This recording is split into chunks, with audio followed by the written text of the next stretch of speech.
Eh bien, l'Amérique. Trump utilise son veto contre l'horrible accord de reddition Kirstama-Chagos. Traité de reddition. On dirait que, et avant d'y arriver, analysons simplement où nous en sommes maintenant. Il est absolument vrai de dire qu'il y a un soutien limité en Amérique pour l'acquisition du Groenland et très peu de soutien pour l'utilisation de la force militaire dans tout cela.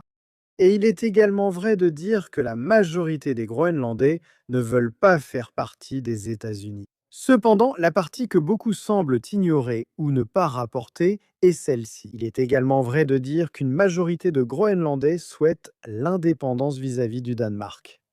En fait, seulement 28% y sont opposés. Quand on dit que l'avenir du Groenland dépend de son peuple, je suis d'accord. Regardez cependant ce que déclare le chef de l'opposition groenlandais. Ils veulent avoir un dialogue avec le gouvernement américain sans l'implication du Danemark.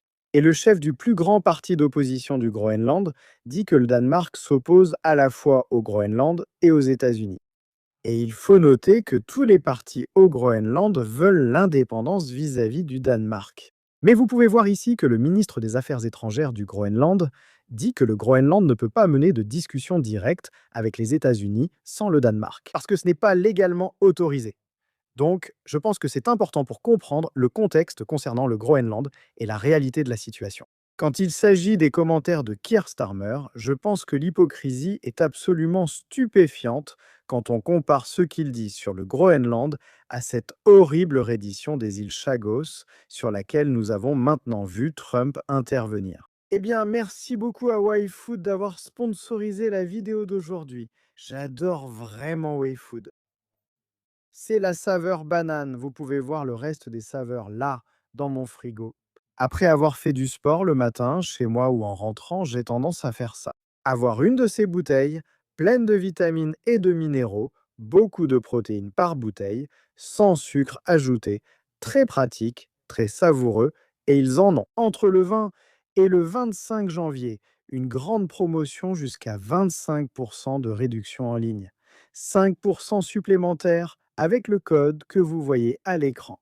C'est donc une offre vraiment intéressante de Wayfood. Si vous souhaitez en profiter, consultez le lien ci-dessous, cette vidéo.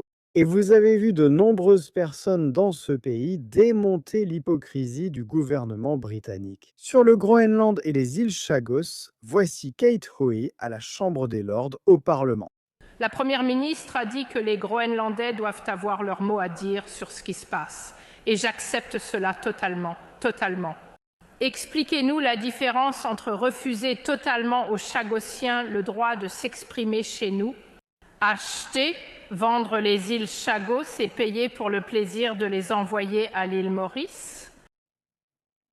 Comme nous l'avons longuement examiné au cours de l'avancement du projet de loi, le droit à l'autodétermination n'est pas quelque chose que l'on peut revendiquer pour soi-même, c'est quelque chose qui peut être déterminé légalement.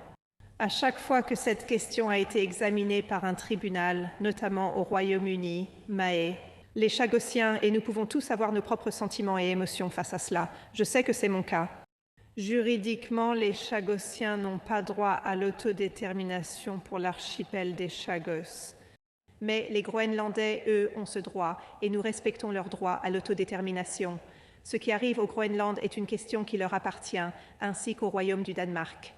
Et en effet, vous avez vu de nombreux Chagossiens protester contre cet accord, étant exclus de la décision de transférer la souveraineté à l'île Maurice.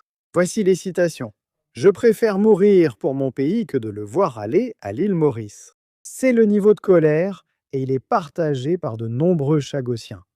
Clairement, non seulement cette reddition des îles Chagos à l'île Maurice par le Parti travailliste et Keir Starmer est une catastrophe stratégique, mais cela va aussi nous coûter une véritable fortune. On a vu le chiffre avancer. 101 millions de livres par an. Nous allons payer à l'île Maurice alors que nous leur remettons la souveraineté pour 99 ans, ce qui est insensé, et on peut le voir ici. On parle de dizaines de milliards de livres que nous payons pour cette capitulation.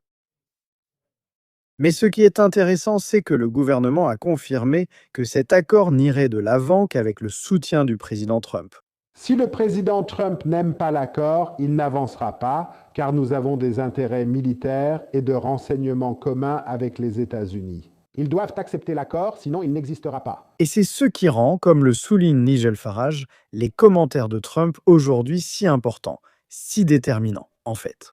Sûrement, maintenant que nous avons vu ce veto, les Américains se sont réveillés. Cela montre à quel point cet accord, ce traité, est dangereux, et vous pouvez voir là ce que Trump lui-même a dit. Que la Chine et la Russie ont remarqué cet acte de totale faiblesse, que le Royaume-Uni cède des terres extrêmement importantes, c'est un acte d'une grande stupidité. Et tout cela est fait sans aucune raison valable.